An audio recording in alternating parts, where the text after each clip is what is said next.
Good afternoon, everyone, and welcome to Live at 4. It's Friday. Michael Bruno, as you can tell, is here. One of our special guests. There they are, Michael and Jim. Happy Friday, guys. We have another special guest today. Yes, we do. Best-selling author, very well-known, James Patterson is in Madison. He's here to kick off the Wisconsin Book Festival, which runs next week. And to talk about his new book, Max Einstein. So, looking forward to this. Yes, we really are, yeah. But first, here's what's making news on this Friday. Key undecided senators reveal if they will support Supreme Court nominee Brett Kavanaugh. We'll have the very latest from Capitol Hill. The former DeForest police chief is hired by another local police agency 1 month after he resigned. And the second game between the Brewers and the Rockies is underway as we speak at Miller Park. We'll hear from Kevin Lewis here at the station and Adam Dexter, who is in Milwaukee. Let's take a look outside today. Kind of a gloomy, rainy start to the weekend. Yeah, it's tough to get going on a day like today, but these Ducks don't seem to mind. Perfect for them. It certainly is. The weather words, however, just what we don't need. Not Dave Caulfield. More rain is what we don't need. Dave is in the backyard right now. Hi, Dave. Welcome. Hey, how's it going? Yeah, from the Ducks' perspective, this is perfect outside, but for basically everybody else, this is not the way that we want to start our weekend across southern Wisconsin with more rain possibly on the way tonight into tomorrow.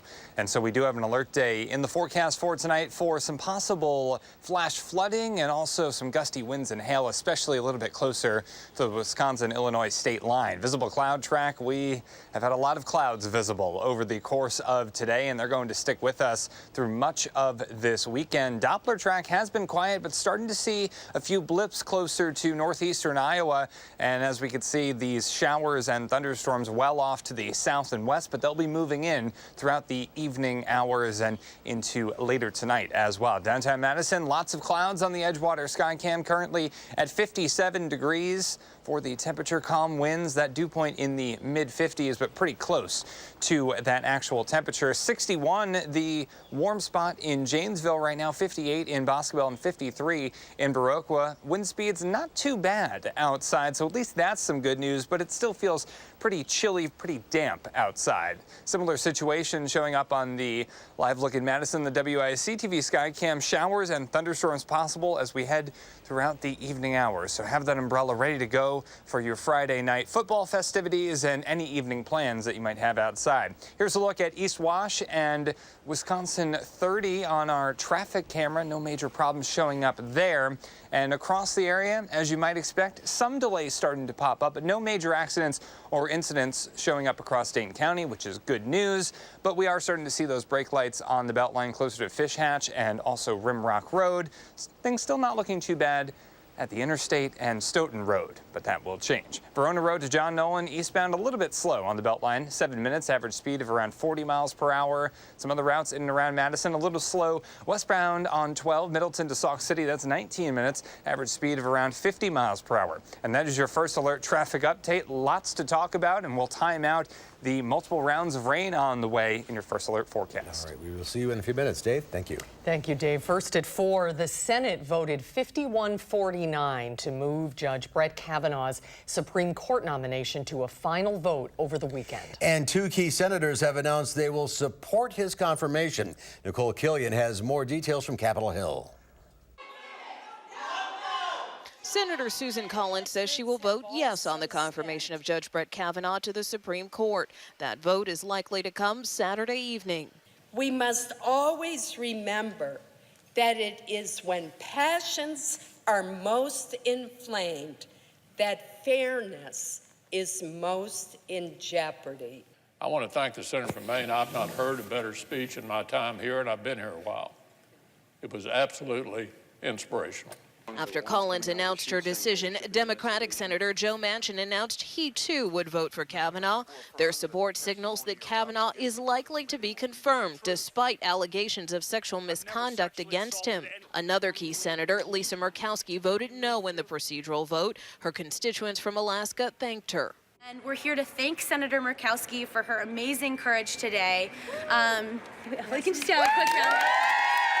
Hundreds of protesters have been arrested as they've been lobbying senators for and against Kavanaugh. President Trump tweeted he's proud of the Senate for advancing Judge Kavanaugh's nomination. And several White House officials say they are hopeful Kavanaugh will ultimately be confirmed. Moving into the weekend, we certainly hope that the Senate will vote to confirm it. White House Press Secretary Sarah Sanders tweeted a thank you to Collins for her support of Kavanaugh.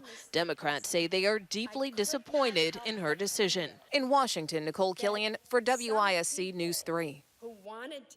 And Wisconsin state and federal lawmakers are reacting this afternoon to the news that Kavanaugh's nomination is going forward. Political reporter Jessica Arp is here to tell us where they stand. Jess? Well, yeah, the two Wisconsin senators who will ultimately vote on Kavanaugh's confirmation are split on this issue, with Republican Senator Ron Johnson voting to move ahead with the nomination and Democrat Tammy Baldwin voting against. But given the high-profile nature of the Kavanaugh allegations, FBI investigation, and confirmation hearings, the candidates in the governor's race are being asked to weigh in as well. Governor Scott Walker was asked about it at a manufacturing event today, as well as Democratic candidate for Lieutenant Governor Mandela Barnes. I haven't been privy to the FBI report, nor have been a part of the hearings or watched them, but certainly he's got the experience. I hope they take that seriously, but again, that's not what I'm elected to do. It's up to the members of the United States Senate. Someone who should be given much longer consideration, especially given the allegations that are in front of the American people right now. There's so much that we're being left in the dark about, and that's why they're trying to rush this process. Both senators who will ultimately vote on this put out statements last night. Johnson was clear that he would vote for Kavanaugh's confirmation, calling him, quote, a highly qualified jurist. Baldwin said she was not convinced Kavanaugh would serve as a, quote, fair, impartial, and independent Supreme Court justice. We have not seen anything at this point to say that either of them have changed their vote, so we would imagine that both of them would vote a similar way on final confirmation sometime tomorrow. Yeah, it sounds like tomorrow evening will be the final vote. All right, Jessica, thank you. Thank you, Jess. A jury in Chicago has convicted a white police officer of second-degree murder in the 2014 shooting death of black teenager Laquan McDonald. Jurors deliberated 7 hours before finding Officer Jason Van Dyke guilty of second-degree murder, 16 counts of aggravated battery, and not guilty of official misconduct. The shooting of the 17-year-old McDonald and the city's delay in releasing police footage of it sparked outrage and protests across Chicago in 2015. Van Dyke could be sentenced up to 20 years in prison for second-degree murder. More than a month after resigning, the former DeForest police chief has a new job. The town of Madison police chief hired Dan Furseth as a part-time officer on Monday.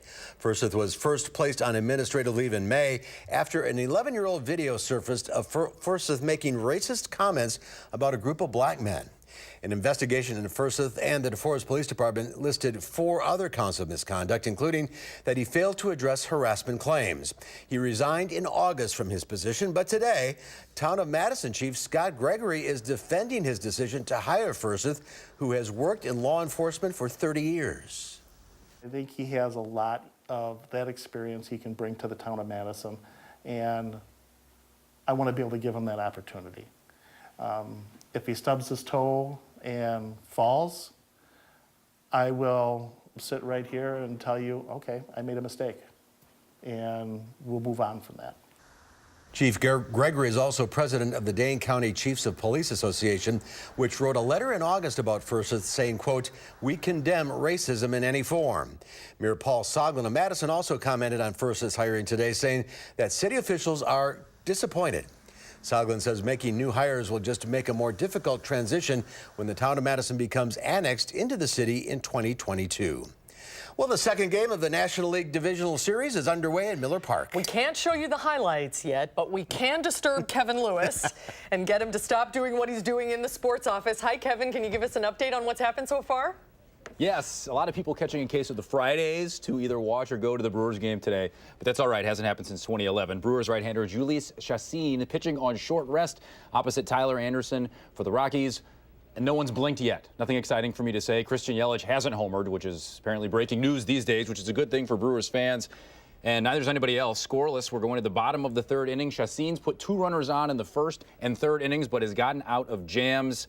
Melissa Kim at Miller Park. Right now, she will have post-game as soon as it's available. Looked like the game was going nice and fast last night until, the 9th inning happened, then it pushed it a little longer. But I will see if the Brewers win. They take a 2-0 lead in this series, heading back to Colorado this weekend. All right, Kevin Lewis, we're losing the signal from the newsroom. Okay. Thank you, Kevin. Thank you, sir. Fans have packed Miller Park for this second game. That's right, Adam Duxter is live in Milwaukee now with why this game is so special for so many fans. Hi, Adam.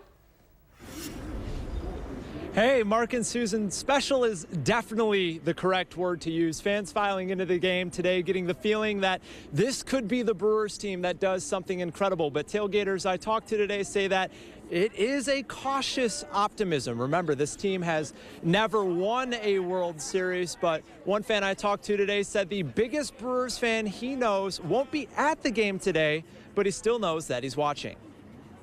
My dad was a huge Brewer fan.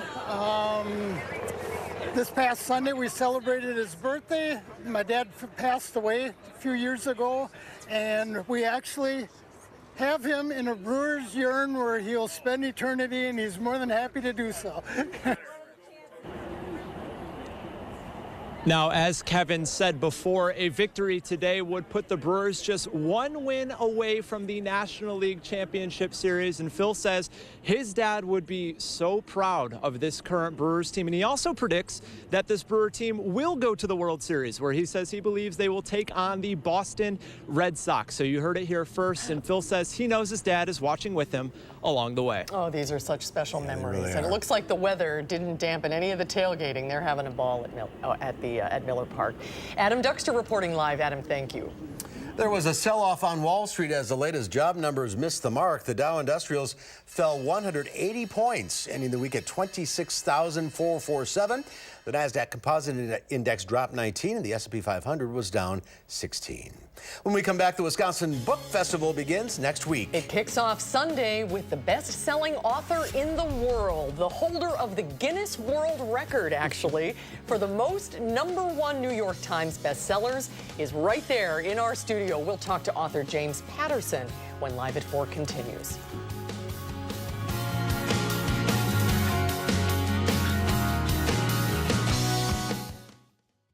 Is it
Well, James Patterson is the world's #1 best-selling author. His books have sold more than 375 million copies worldwide. It's incredible. Patterson is best known for his novels about Alex Cross. The movies aren't too bad either in the Alex Cross series, but he also writes books for children and young adult readers as well, and that's what brings him to Madison. Patterson will have 2 new books on store shelves on Monday. Max Einstein, the Genius Experiment. Thank you, for young adult readers, and Ambush, the latest in the series featuring Detective Michael Bennett. James and his wife Susan wrote a children's book together, Cuddly Creatures for Little Geniuses. James and Madison to kick off next week's Wisconsin Book Festival.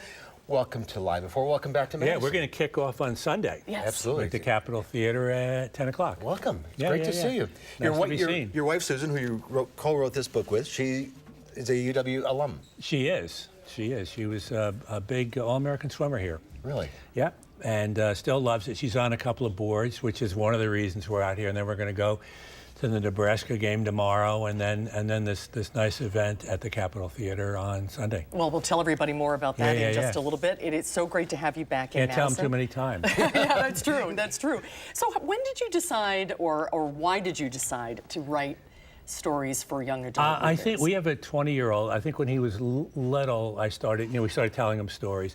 And the thing that it's so important for people to understand is it's not the school's job to get their kids reading. It's their job, and that's what we realized. And that's one of the things that's so important about Max Einstein. It's just get him books that they're going to love, and it's got to be a rule in the house. I mean, just like you can't track mud on the rug. Well, I read that the kids must read. You told your son he had to read 10 minutes a day over the summer? No, 10 minutes, no. It was, you got to read, 45 minutes to an hour. Okay, and his every thing day. was, do I have to? And he said, yeah, unless you want to live in the garage. But it's crucial. Look, the world these kids are going to come into, it's going to be harder and harder and harder. We want them to have choices. And if they're not good readers, it limits their choices. Yeah. What's the magic of books for you? Well, it's a lot of things. I mean, and one of the nice things about Max Einstein was the Einstein estate came to me and they said, we want you to spread for kids around the world to understand how important Einstein and how important his theories were. If Einstein hadn't done what he done, we wouldn't have telephones, or we might, but it would have taken a lot longer. We wouldn't have GPS. We wouldn't have a lot of stuff we take for granted now. But they were very smart, and they said you have to make it entertaining.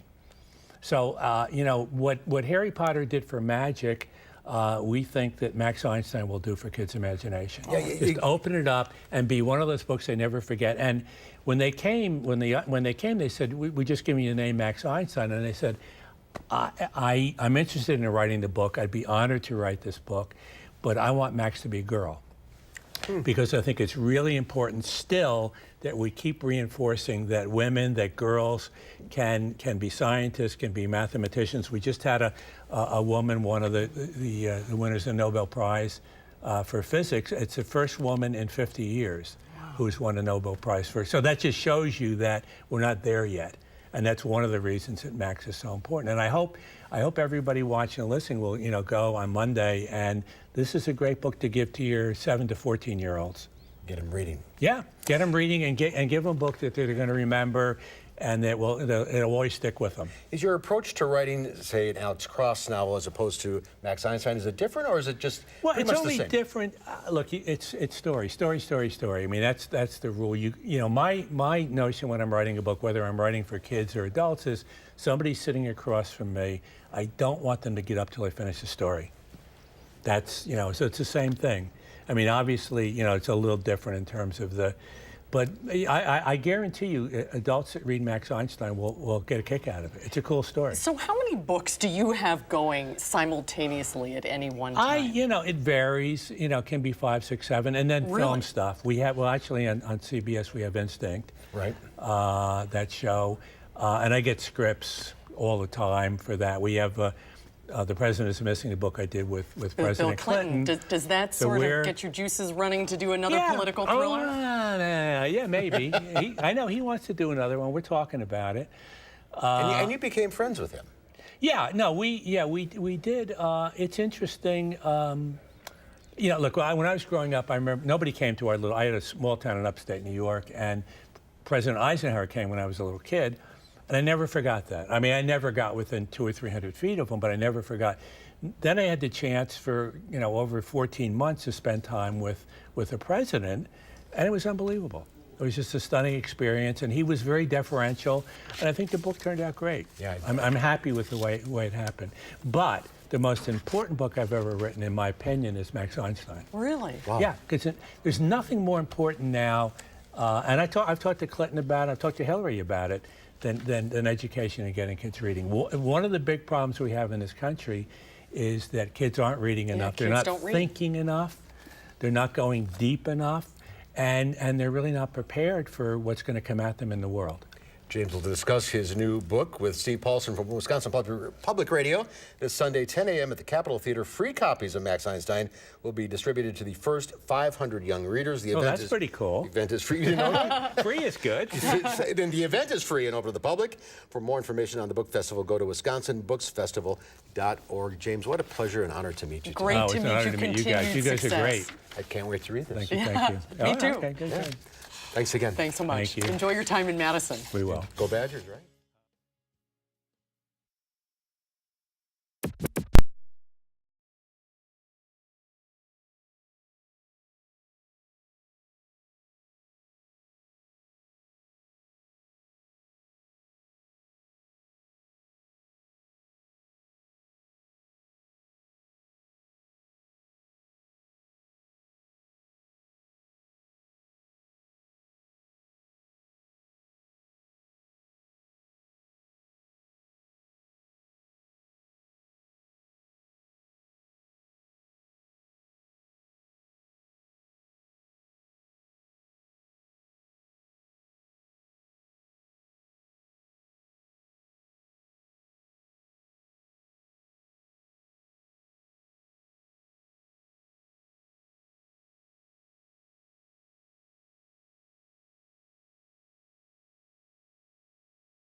This is one way to see the Seattle skyline. These are performers from Cirque du Soleil's Volta.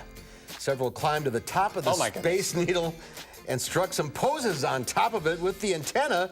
They're hanging out 600 feet above the ground. This just gives me the willies. It's incredible. The artist performance, a celebration of the show's last month in town. You got to be kidding me. That's too high. That's too much too high. Hanging on. Yeah, hanging on for dear life. All right. It is October 5th. It's Friday. It's also National Get Funky Day. That's every day for you. I know. I have to bring the funk extra funk today. Extra funk today. Yes. Side order of funk. Yes. It's also National Denim Day. And it is Platter Day, the worldwide celebration of plaid. And our producer, it's called Friday for him. Just take a look. There he is. Jeans and plaid shirt. Thank you. Celebrating Platter Day. Also getting funky. Oh, yeah. I mean, all three in one, that's the magic. That gives you goosebumps, doesn't it? No, absolutely. That's one thing. It gives you something. Yeah, I don't know what it is. Exactly. Can't necessarily put my finger on it, but we can put our finger on the rounds of rain that are coming up over the next couple of days. Not too much sunshine to go around, unfortunately, but we will talk about when that sunshine comes back in your First Alert forecast in just a few minutes.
Good afternoon. I hope you've had a fabulous Friday so far. We do have to talk about the possibility of more rain arriving after some showers this morning. We've been socked in with the clouds, and we do have a flash flood watch in for much of southern Wisconsin from tonight at 7 until early tomorrow afternoon. Heavy rain and flash flooding are possible for some of us. That heavy rain threat keeps shifting a little bit farther each model run to the south and east, but we still have to be ready, especially with that umbrella over the next couple of days. Already in Madison, up to over 2 inches of rain and actually approaching 2 1/4 inches of rain. Remember, the average for the entire month of October is 2.4, so we're very close to eclipsing that average. I think after the round of rain tonight, we'll have more rain than the entire month is supposed to have in a typical October. Already about 2 inches ahead of schedule in Madison for the month of October. So our next round of rain still off to the south and west, and you can see some showers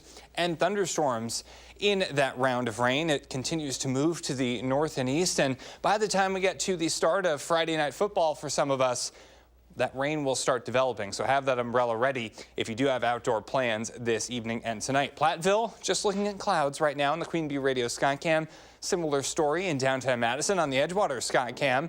And the almanac for today, 58 our high, so about 5 degrees below normal for this time of year. Temperatures staying chilly over the next couple of days, but I do think highs will make it into the 70s by the time we start next work week. Temperatures right now in some other spots. Warm spot is Janesville at 61, 52 in the Dells. Wind speed is not that bad, so at least that's a positive. It doesn't really feel all that windy outside. However, still feeling kind of damp and raw outside, and that's what we're going to be dealing with for Friday night football. Temperatures are staying pretty steady. However, that rain is going to develop with some showers and thunderstorms possible this evening. So we actually have some pretty good news. Believe it or not, when we talk about fall color, the best viewing weather a lot of times is when skies are pretty cloudy. So if we are in northern Wisconsin today, was a pretty good day to see that. And in Dane County, we now are up to about 25 to 50% of those leaves starting to change color. We still need about a week to 2 weeks to start to get closer to the peak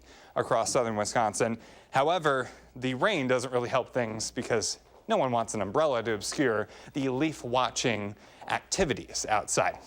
So really, we're looking at multiple rain chances over the next couple of days. We have the flow of moisture from the Pacific and the Gulf of Mexico kind of combining, bringing us some above average chances for rainfall. And actually, we do have a moderate risk of excessive rainfall for spots in Madison and to the south and east.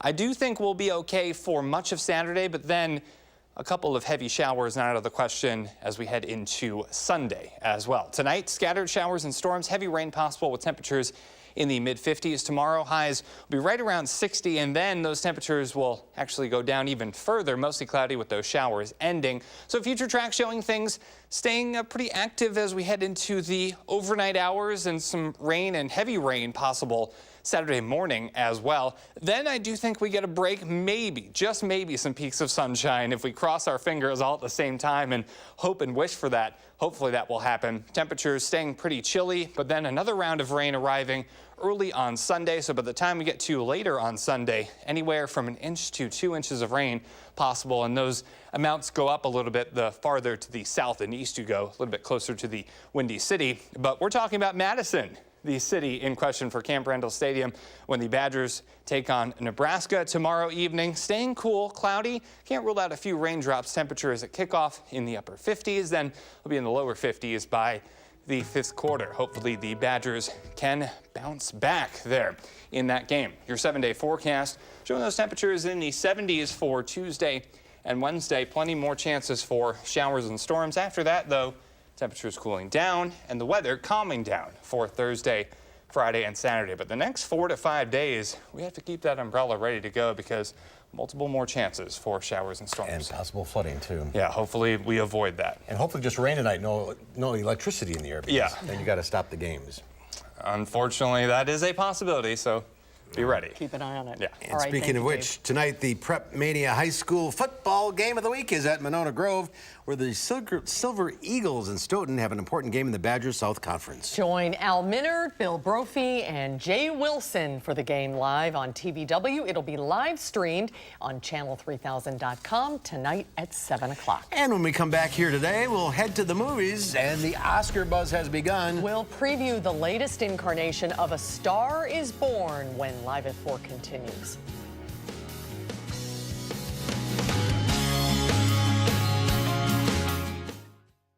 The links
Friday on the UW campus. The terrace, you can't see if there's anybody there. The weather is a little dreary, but I bet there's people there anyway. Oscar season starting early this year, and Bradley Cooper and Lady Gaga are the latest contenders. It's their performances in the musical romance drama A Star is Born. David Daniel has a preview. Tell me something, boy. Aren't you tired trying to fill that void? Bradley Cooper plays heavy-drinking musician Jackson Maine, who falls for a young singer in A Star is Born. I don't sing my own songs. Why? I just don't feel comfortable. When you're in that environment and you create something that we're all proud of, it bonds you forever. And that's just I guess, just luck that I happen to find myself working with people with such huge hearts. Lady Gaga plays Allie, who lacks the confidence to make it big. Almost every single person has told me they liked the way I sounded, but that they didn't like the way I look. I think you're beautiful. A Star is Born is also Cooper's feature directing debut. I think I just got to a point and I was so clear with the story I wanted to tell. And I think maybe people felt that, and they were willing to trust me that I was going to take care of them. The film is generating Oscar buzz for its acting, directing, and music.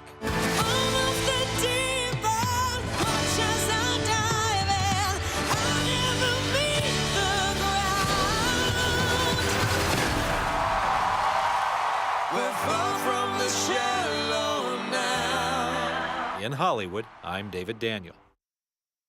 And our Will Loper will be here on Monday to tell us if he thinks the Oscar buzz is worthy. I cannot wait to see this movie. I'm a huge fan of them both. Yeah, that's great. Well, still to come at 4, it was a Broadway play, a couple of movies, even a song. It's born yesterday. The Madison Theater Guild brings it to the Bartell stage this weekend. Our Michael Bruno goes backstage to check it out when Live at 4 continues.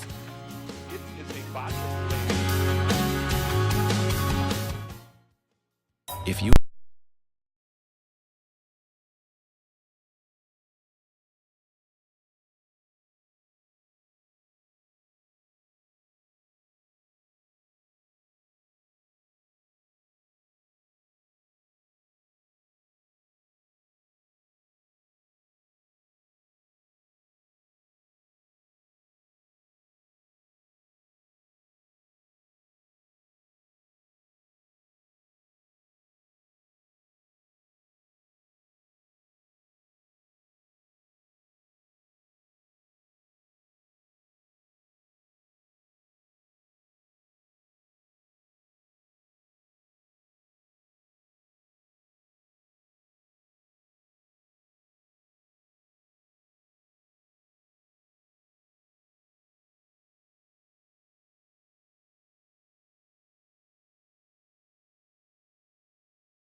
Good afternoon. Here is your Friday First Alert traffic update. We are taking a look now at the Beltline at Fish Hatchery Road. A little bit of slow go in both directions, as you might expect a Friday on the Beltline. We all know this after all. No major accidents or incidents across Dane County, so that's good news, but we're starting to see those brake lights really bottle up on much of the Beltline in that midsection, that stretch. Average speed of around 20 to 30 miles per hour. So 10 minutes right now, eastbound Verona Road to John Nolan. Average speed of around 25 miles per hour. And in the other direction, a little bit better, 6 minutes, so a little bit slow. Average speed of around 40 miles per hour. And that's your First Alert traffic update. All right, Dave, thank you. Talk about a close call. Look at how close this plane came to clipping a high-rise building in Brisbane, Australia. The low-flying plane looks like it was skimming the water before abruptly soaring upward. The Australian Air Force says it was conducting a pre-planned exercise. I'm saying if I'm in that building, Wow. look out. What a view. You dropped your coffee over that one. Or something. Born Yesterday tells the story of corruption and resistance in Washington, D.C. Sound familiar? This story premiered on Broadway in 1946 and has since been turned into 2 films. It also hits the stage at the Bartell Theater this weekend. Our Michael Bruno goes backstage for Madison Theater Guild's production of Born Yesterday. Hello, Harry. We were just talking about you. Hey, that ain't what I'm paying you for. She knows enough about me, too much, in fact. The plot of Born Yesterday is he's a junk millionaire, and this is just post-war, so he sees a lot of dough to be made by collecting all the scrap in post-war Europe. Comes to Washington to buy off a senator and some other nefarious things. He brings with him his girlfriend, not married, Billy Dawn, who's a former showgirl. Who's Rabbit Marinville? Rabbit Marinville. I don't know any rabbit. And he soon gets to this idea that he needs to smarten her up a little bit because she's not presentable, he thinks, to the senators and whoever else he's dealing with. So he hires a reporter, Paul Verrill, to come in and give her lessons on how to talk good. You're so smart, what's a peninsula? Not you. It is that new medicine. As she gets smarter, she starts to realize what he's doing there and that it's not quite ethical or legal. So in the second act, we find out that she's going to take care of things. Tom Paine practically started this whole country, practically. You mean he's dead? Well, of course. Doesn't really quite realize how this is going to turn out when she starts getting educated. Now, he's used to her just doing whatever he says, and okay, this is fine. And when she starts feeling her independence, he gets very, confused, frustrated, and, and then things don't turn out the way he thought they were going to turn out. Work on her, not me. No extra charge. Hey, I don't need nothing you could tell me. Where would she be now if she was alive, if that character was alive now in 2018? Probably on a reality show. I don't want to name any names. But I feel like there's a lot of women who are young and who get really sucked into the idea of what your value is to a man, what you look like, and what you can attain materially. And it's that can be, and this is nothing against people who have those feelings and have those desires. I have nothing against that. But I think that there is definitely people who have a little bit more pull towards the material side of things. And I think that Billy Dawn would be the kind of person who would be on a reality TV show. You know, the more I see you, I don't like you as much. For a chump who ain't got no place, you're pretty fresh. And how do you think it holds up from the time it was written to Amazingly well. It's really amazing. Some of the lines that I have are so poignant for today. I don't want to give any away because there's some pretty strong lines, with the whole Washington and corruption, and it takes on a different meaning almost every night because every day something else comes out that, very contemporary. $200 a week and I can't even watch? Well, I'll take you on separately, Harry. Glad to. I've got a special course for backward millionaires. Michael is here now. It's interesting. I mean, it's almost a mirror of what's going on. in a way. It's amazing how that it was written at that time and how things have not changed. How it's still politically the times now, and the corruption and everything that was written then, and it could have been written yesterday. Is this primarily the cast, the 3 actors you interviewed, or is it a bigger cast? Those are the 3 leads. Okay. There are many others. There are some smaller parts and other characters that are involved in the show as well. But those are the 3 primary leads in the show. And funny at times. Oh yes, it's a very humorous play, but it does have some dramatic points in it as well. All right, it's born yesterday at the Bartell Theatre. Weekends through Saturday, October 20th. Go to bartelltheater.com for tickets. Next week. Next week, it's Something Rotten at the Overture. Broadway comes to Overture again. Yes. And there's a local lead. Yes, there is a local actor who will be interviewing next week, Brian Cowing, who is in the touring company. Very exciting. Very exciting. All right, have a good weekend. Thanks. You too. Stay dry. Good to see you, Michael. We'll be right back with a final check of your forecast.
Brewers up 1-0, bottom of the 4th. Yes, Go. and go Brew Crew, for sure. And not the opposite of that for this rain, but it is on the way. We're starting to see some light showers trying to move in to Platteville, but right now in the Queen Bee Radio Skycam, just seeing those clouds. Have the umbrella with you tonight because of scattered showers and thunderstorms arriving. Heavy rain is also possible as we head into tomorrow.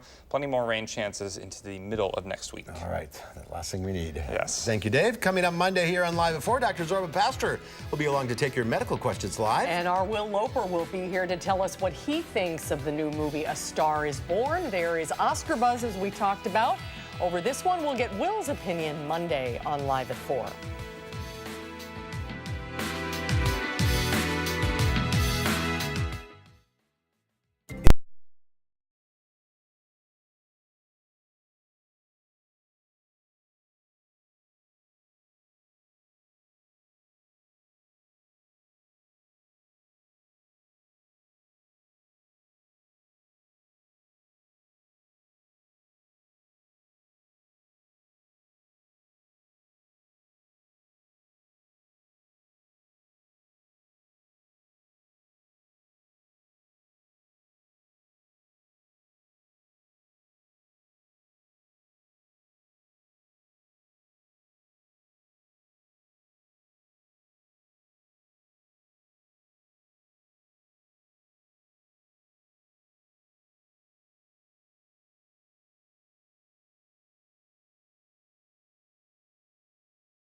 It was another busy week for Lola and intern Louie finding the best animal stories of the week. And here they are in this week's edition of The Lowdown.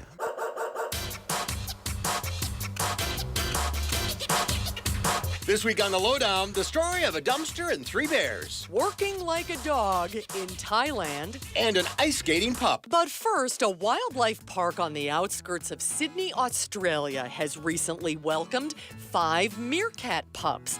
The tiny babies that fit in the palm of a zookeeper were born just over 5 weeks ago. The video released this week shows the 5 pups venturing out onto the exhibit with parents in tow. The sex of the pups isn't yet known, and the naming process will begin soon. Firefighters in Reno, Nevada conducted a unique rescue right outside their station.